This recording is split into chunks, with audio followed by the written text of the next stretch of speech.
Daily. Taste the Daily. ఏపీలోని అల్లూరి సీతారామరాజు జిల్లా మారేడుమిల్లి అడవిలో భారీ ఎన్కౌంటర్ సంచలనం రేపింది. ఈ ఎన్కౌంటర్లో మావోయిస్టు అగ్రనేత మడివి హిడ్మా మృతి చెందడంతో పోలీసులు అతిపెద్ద టార్గెట్ ను ఛేదించినట్లు భావిస్తున్నారు. గెరిల్లా దాడుల వ్యూహకర్తగా పేరుగాంచిన మావోయిస్ట్ మోస్ట్ వాంటెడ్ అగ్రనేత హిడ్మా ఎన్కౌంటర్ అయ్యాడు. ఈ ఎన్కౌంటర్లో హిడ్మాతో సహా ఆయన భార్య రాజక్క, హిడ్మా అనుచరులు టెక్ శంకర్, మల్లా, దేవే, సురేష్ పోలీస్ బలగాల ఎన్కౌంటర్లో బలయ్యారు. హిడ్మా మొత్తం 26 దాడుల్లో కీలక నిందితుడిగా ఉన్నట్లు పోలీసుల రికార్డులో కీలక మావోయిస్టుగా ఉన్నాడు. హిడ్మాపై 1 కోటికి పైగా రివార్డు, హిడ్మా భార్య హేమపై 50 లక్షల రివార్డు ఉంది.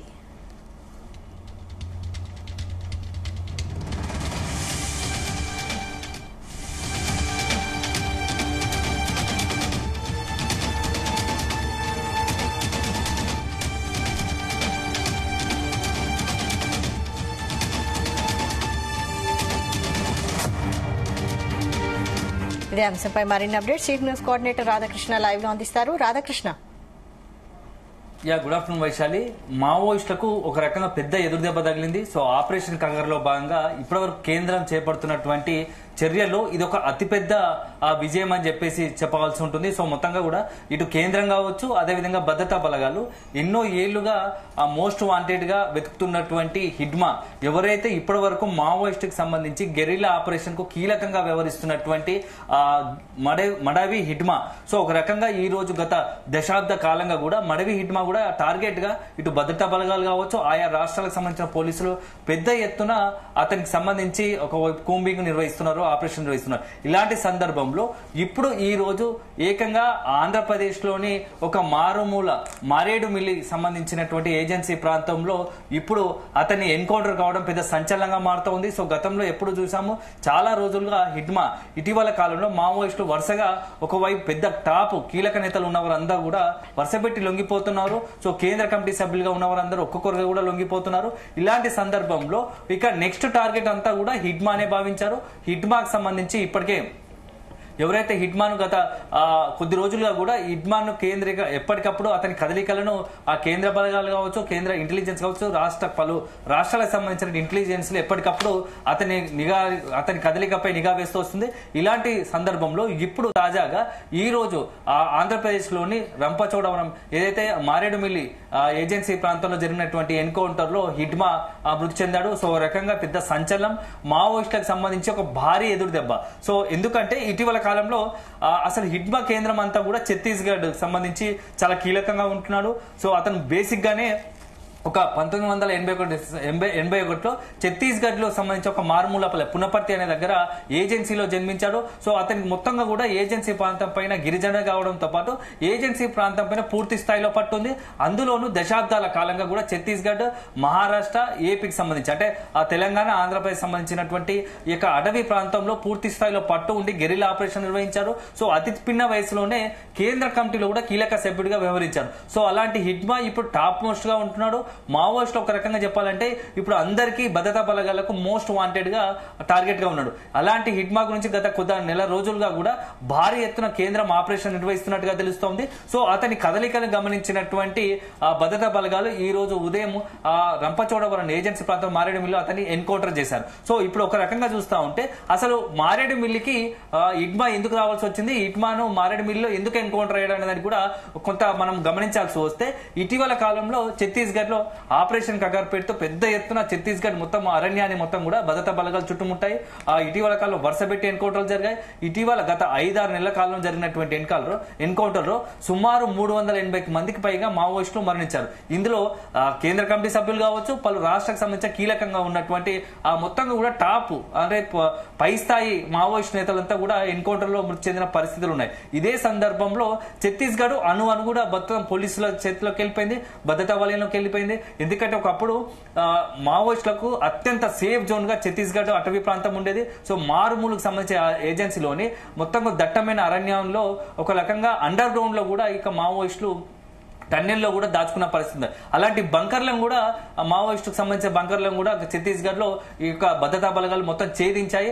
అక్కడ వరుస పెట్టి దాడులు నిర్వహించడం, ఎన్కౌంటర్ నిర్వహించడంతో ఇప్పుడు ప్రస్తుతానికి ఛత్తీస్గఢ్ లో మావోయిస్టుల కదలికలు పూర్తిగా తగ్గిపోయాయి. సో ఈ నేపథ్యంలో ఛత్తీస్గఢ్ లో భద్రతా బలగాలకు సంబంధించినటువంటి పూర్తి స్థాయిలో కూంబింగ్ ఆపరేషన్ నిర్వహిస్తున్నారు. వేల సంఖ్యలో మొత్తంగా జల్లెడ పడుతుండటంతో అక్కడ ఉండడం సేఫ్ కాదు. సో ఇక్కడ మరొక చోటికి వెళ్ళాలి. సో భవిష్యత్తులో మావోయిస్టుకు సంబంధించి అత్యంత కీలక నాయకుడుగా ఉన్నాడు. భవిష్యత్తులో మావోయిస్టుకు సారథ్యం వహించే అవకాశాలు కూడా హిడ్మాకు ఉండేవి. అలాంటి హిడ్మా సంబంధించి అక్కడ నుంచి మావోయిస్టుకు సంబంధించిన ఇతర నాయకులు, కీలక నేతలు ఉన్న వారంతా కూడా కొంత అతన్ని గైడ్ చేసి ప్రస్తుతం ఛత్తీస్గఢ్ లో ఉండడం కరెక్ట్ కాదు. ఎందుకంటే అది కేవలం నీకే కాదు, మొత్తం మావోయిస్టు ఉద్యమానికే కొంత దెబ్బతినే పరిస్థితి ఉంటుంది. కాబట్టి భద్రతా వలయాల నుంచి తప్పించుకొని ఇతర సేఫ్ జోన్ కు వెళ్లాలని చెప్పేసి అతనికి సూచించినట్టుగా తెలుస్తుంది. అతను కూడా గత కొద్ది రోజులుగా ఇదే పరిస్థితి నుంచి ఇప్పుడున్న వాటి పరిస్థితుల్లో ఒకవైపు తెలంగాణలో, ఎందుకంటే ఇటీవల ఆ ఏజెన్సీ ప్రాంతమైనటువంటి వరంగల్ జిల్లా కర్రెలగుట్ట దగ్గర కూడా పెద్ద ఎత్తున కొద్ది నెలల క్రితమే అక్కడ మావోయిస్టుకు సంబంధించి పెద్ద ఎత్తున ఆపరేషన్ నిర్వహించారు. సో ఒక రోజుల తరబడి కూడా పోలీసులు, భద్రతా బలగాలు ఆపరేషన్ నిర్వహించారు. సో ఎట్టి పరిస్థితుల్లో తెలంగాణ సంబంధించి వరంగల్ ఏజెన్సీ ప్రాంతంలో సేఫ్ జోన్ కాదు. ఎందుకంటే అక్కడ మావోయిస్టు కదలికపైన నిత్యం నిఘా ఉంటుంది. కేంద్రానికి సంబంధించి కూడా ఇంటెలిజెన్స్ యాక్టివేట్ ఉంటుంది. కాబట్టి ఇప్పుడు ఉన్న వాటిలో అత్యంత సేఫ్ జోన్ ఏది అనుకుంటే ఒక రకంగా చూస్తే ఆంధ్రప్రదేశ్ లో గతంలో ఎప్పుడు కూడా కొంత తెలంగాణలో, అదేవిధంగా ఛత్తీస్గఢ్ లో, మహారాష్ట్రలో ఉన్నటువంటి అంత మావోయిస్టు కదలిక చాలా తక్కువ ఉంటుంది.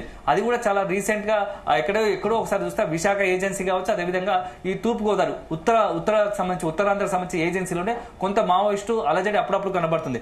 అలాంటి దగ్గర అక్కడ మావోయిస్టుకు సంబంధించి అక్కడ సేఫ్ జోన్ గా ఉంటుంది. కాబట్టి ఇట్లా కేంద్రం కావచ్చు, అదేవిధంగా భద్రతా బలగాలు, ఇతర పోలీసులకు సంబంధించి నిఘా ఉండకపోవచ్చు, కొంత మనం సేఫ్ గా ఉండొచ్చు అనే ఉద్దేశంతో కొద్ది నెలల క్రితం, 2-3 నెలల క్రితమే ఆ మారేడు మిల్లికి మకాం మార్చినట్టుగా తెలుస్తోంది. భార్య కొంతమంది మావోయిస్టుకు సంబంధించిన కీలక వ్యక్తులతో మారేడు మిల్లికి ఇజ్జలూరు ప్రాంతంలో, ఇజ్జలూరు ప్రాంతంలో హిడ్మా మకాం వేసినట్టుగా తెలుస్తోంది. సో ఇవన్నీ గమనించినటువంటి కొద్ది నెలలుగా అతని కదలికలు ప్రతిక్షణం గమనిస్తున్నటువంటి కేంద్ర ఇంటెలిజెన్స్, రాష్ట్రాల ఇంటెలిజెన్స్ సంస్థ, ఏపీకి సంబంధించిన ఇంటెలిజెన్స్ వ్యవస్థ కూడా పక్కా సమాచారంతో ఈ రోజు ఉదయం అక్కడ చేరుకొని అతను ఎన్కౌంటర్ చేశారు. సో మొత్తంగా కూడా ఒక మావోయిస్టు చరిత్రలో అత్యంత కీలకమైన వ్యక్తి. అందులో ఏంటంటే మావోయిస్టులకు చాలా బలోపేతంగా ఉండడానికి ఎందుకంటే దుర్భేద్యమైన చోట్ల కూడా కీలకమైనటువంటి ఆపరేషన్ నిర్వహించడంలో దిట్టగా ఉన్నటువంటి మడవి హిడ్మా ఈ రోజు ఎన్కౌంటర్ లో మృతి చెందాడు. అతని పైన సుమారు ₹1 పైగా రివార్డు ఉంది. అతని గతంలో చాలా కీలకమైన దాడులకు పాల్పడ్డాడు.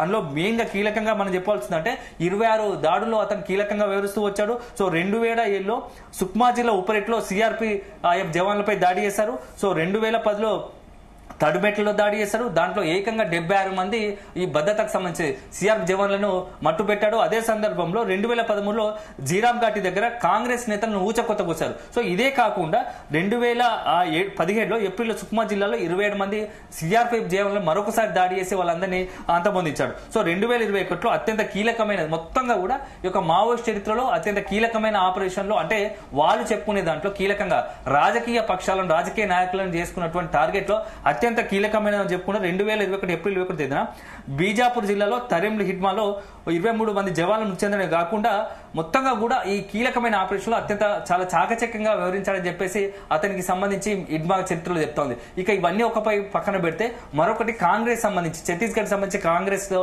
ఆ కీలక నేత, మాజీ మంత్రిగా ఉన్నటువంటి అతనికి సంబంధించి దాడి చేశారు. అందులో మొత్తంగా కూడా అతను అంతమొందించడంలో కూడా, అతన్ని చంపేయడంలో కూడా ఆ హిడ్మా కీలక పాత్ర పోషించాడు. సో ఈ ఒక రకంగా చూసుకుంటే చాలా ఘటనలో ఇక మొత్తం ఆపరేషన్ సంబంధించి గెరిల్లా ఆపరేషన్ లో మొత్తంగా కూడా హిడ్మా కీలకంగా వివరించారు. సో ఈ నేపథ్యంలో ఇప్పుడున్న పరిస్థితులు కొద్ది రోజుల క్రితం కూడా హిడ్మా లొంగిపోతానికి సిద్ధపడుతున్నాడు, లొంగిపోవడానికి సిద్ధంగా ఉన్నట్టు కూడా ప్రచారం జరిగింది. అయితే వెంటనే మావోయిస్ట్ సంబంధించి అధికారికంగానే అభయ్ పేరుతో ఒక ప్రకటన వెలువడింది. సో ఆ హిడ్మాపై వస్తున్నటువంటి ఏవైతే ఉన్నాయో అవన్నీ పూర్తి వదంతులు. భవిష్యత్తులో హిడ్మా మావోయిస్ట్ మొత్తం కూడా పార్టీని కీలకంగా వివరించబోతున్నారని చెప్పేసి కూడా ఖండిస్తూ ఒక లేఖ విడుదల చేసింది. అయితే ఇవన్నీ ఒక రకంగా ఉంటే ఎందుకు మావోయిస్టులకు ఇటీవల కాలంలో వరుసగా ఎదురు దెబ్బలు తగులుతున్నాయి అని చెప్పడానికి కారణంగా ఏంటంటే మొత్తంగా కూడా గతంలో అంటే 1990 నుంచి మొదలు పెడితే ఇప్పటి వరకు చూసుకుంటే 2025 వరకు దాదాపు 30 సంవత్సరాల 3.5 దశాబ్ద కాలంలో మావోయిస్టుకు సంబంధించి అనేకమైనటువంటి కీలకంగా 1990 నుంచి 2000 వరకు మాత్రం అత్యంత ఈ 10 సంవత్సరాల దశాబ్ద కాలం పాటు మావోయిస్టు మొత్తంగా కూడా చాలా కీలకంగా బలంగా ఉన్నారు. మొత్తంగా ముఖ్యంగా ఇటు తెలంగాణ కావచ్చు, ఏపీలో మావోయిస్టుల అలజడి కీలకంగా ఉండేది. రాజకీయ నాయకులు కావచ్చు, అదేవిధంగా పోలీసులు కావచ్చు, ఏదైనా మొత్తంగా కూడా సాయంత్రం 6 దాటితే కూడా ఆ పల్లెలు మొత్తం యుద్ధ వాతావరణం కల్పించేవి. ఎందుకంటే ఒకవైపు పోలీసులు, మరోవైపు మావోయిస్టులు. ఒక విధంగా తెలంగాణ పల్లెలో దీని ప్రభావం మరింత ఎక్కువగా ఉండేది. అందులోనూ ఉత్తర తెలంగాణకు సంబంధించి పెద్ద ఎత్తున ఈ యొక్క మావోయిస్టు ప్రభావితంగా ఉండేది. సో రాజకీయ నాయకులు కావచ్చు, చాలా మంది గతంలో ఈ సమయంలోనే 1990 నుంచి 2005 లోపే 2004 వరకు అనేకమైనటువంటి సంఘటనలు తెలంగాణలో కావచ్చు, ఆంధ్రాలో కీలకమైనటువంటి రాజకీయ నాయకులను మావోయిస్టులు టార్గెట్ చేసుకుని చంపిన పరిస్థితి ఉంది. శ్రీపాదకు సంబంధించినటువంటి ఇప్పుడు ప్రస్తుతం మంత్రి శ్రీధర్ బాబుగా ఉన్న అతని ఫాదర్ ని చంపడం, శ్రీపాదరావుని కావచ్చు, అదేవిధంగా దీంతో పాటుగా అనేక మంది కీలకంగా వ్యవహరిస్తున్నటువంటి నేతలను కావచ్చు, ఇటు డీకేఆర్ కి సంబంధించినటువంటి ఫాదర్ ను కూడా మావోయిస్టులు మహబూబ్నగర్ జిల్లా అక్కడ మక్తల్ సమీపంలో చంపేసిన పరిస్థితి కనబడుతుంది. ఇలా అనేక మందిని మావోయిస్టులు రాజకీయ నాయకులను టార్గెట్ చేసి హంతమొందించిన పరిస్థితి ఉండేది. ఒక రకంగా దాడులు చేసిన పరిస్థితి ఉండేది. సో అలాంటి పరిస్థితి క్రమక్రమంగా తగ్గుతూ వచ్చింది. ఎందుకంటే ఒక పరిస్థితులు మారుతున్నాయి. సో దానికి అనుగుణంగానే మొత్తంగా అనేకమైన మార్పులు వచ్చాయి. సో ఒకప్పుడు ఏంటంటే కొంత ఏదైతే బడుగు బలహీన వర్గాలు కావచ్చు, కొంత జమీందారు వ్యవస్థ ఏదైతే దొరల వ్యవస్థ ఉండదో అక్కడ తెలంగాణ పల్లెలు కావచ్చు, ఇక్కడ ఇతర ఎక్కడైనా సరే ఈ మావోయిస్టు వాళ్ళకు బడుగు బలహీన వర్గాలకు, పేదలకు అన్యాయం జరిగిన చోట్ల కొంత అండగా ఉంటున్నారు అని చెప్పేసి కొంత మొత్తంగా కూడా వాళ్ళకు పేద ప్రజలకు అండగా నిలవడానికి మావోయిస్ట్ పార్టీ రూపొందింది. సో ఆ తర్వాత క్రమక్రమంగా జరుగుతున్న దేశవ్యాప్తంగా కావచ్చు, అనేకంగా సమాజంలో వస్తున్న మార్పులకు అనుగుణంగా మావోయిస్టులు మాత్రం ఆయుధాలు పట్టి అడవులకే పరిమితమైనప్పటికీ ప్రజల్లో కొత్త విప్లవాత్మక మార్పులు వచ్చాయి. సో ఇప్పుడు మొత్తం టెక్నాలజీ మారింది. ఒకప్పుడు పరిస్థితులు వేరు, ఇప్పుడు వేరు. సో దీని నేపథ్యంలో మావోయిస్టులు కూడా కీలకంగా ఉన్నటువంటి నేతలు కూడా ఒక్కొక్కరుగా లొంగిపోవడం ఇటీవల కాలంలో చూసాము. తక్కలపల్లి వాసుదేవరావు, అదే సందర్భంలో మల్లోజల వేణుగోపాలరావు, ఈ ఇద్దరు కూడా కీలకంగా ఉన్నటువంటి కేంద్ర కమిటీ సమితిలో ఒక రకంగా చెప్పాం మావోయిస్టు పార్టీకి అత్యంత సీనియర్ నాయకులు, కీలకంగా వ్యవహరించిన నేతలు కూడా లొంగిపోయారు. సో ఈ నేపథ్యంలో ఇక వరుస పెట్టి ఎదురుదాలు జరుగుతున్నాయి. 2026 మార్చిలో కల్లా ఆపరేషన్ కగార్ పేరుతో మొత్తంగా కూడా దేశవ్యాప్తంగా ఈ అంతర్గత తీవ్రవాద మావోయిజాన్ని పూర్తి స్థాయిలో రూపుమాపుతామని ఇప్పటికే కేంద్రం ప్రకటించింది. సో ఇప్పటికే ఆ రకంగా కూడా 1 by 1 అనేక చర్యలు తీసుకోబడుతున్నాయి. సో ఇదొక అంశం అయితే అత్యంత కీలకమైనది. మరొకటి ఏంటంటే ఏకంగా అమరావతి, ఏపీ రాజధాని అమరావతి బెజవాడ సమీపంలో కొంతమంది మావోయిస్టు దాక్కున్నారనే సమాచారం కూడా కొంత సంచలనంగా మారింది. సో పొద్దు నుంచి కూడా పెద్ద ఎత్తున భద్రతా బలగాలు, పోలీసులు, ఆక్టోపస్ బలాలు కూడా అక్కడ ఎక్కడైతే పెనుమూరు నియోజకవర్గంలో ఒక చోట పెద్ద ఎత్తున భద్రతకు సంబంధించినటువంటి పోలీసులు అక్కడ చేరుకొని కొంతమందిని అదుపులోకి తీసుకున్నట్టుగా తెలుస్తోంది. 4 మావోయిస్టులను అదుపులోకి తీసుకుని తెస్తున్న 6 పారిపోయినట్టుగా తెలుస్తుంది. వాళ్ళందరికి సంబంధించి కూడా ఇప్పుడు ఒక రకంగా పెనుమలూరు పెద్ద సంచలనంగా మారింది. సో ఆ మావోయిస్టు కథలకు సంబంధించి పూర్తి స్థాయి సమాచారంతో పోలీసులు రంగంలో దిగి వారిని మరింత పట్టుకునేందుకు ప్రయత్నం చేస్తూ ఉన్నారు. సో రకంగా ఇవాళ ఏపీలో మొత్తంగా కూడా ఒకవైపు ఏజెన్సీలో ఎన్కౌంటర్, హిడ్మా ఎన్కౌంటర్, మరోవైపు బెజవాడలో ఈ యొక్క మావోయిస్టుల కదలిక అనేది మాత్రం ఏపీలో ఒక సంచలనంగా మారిందని చెప్పవచ్చు. Thank you Radhakrishna.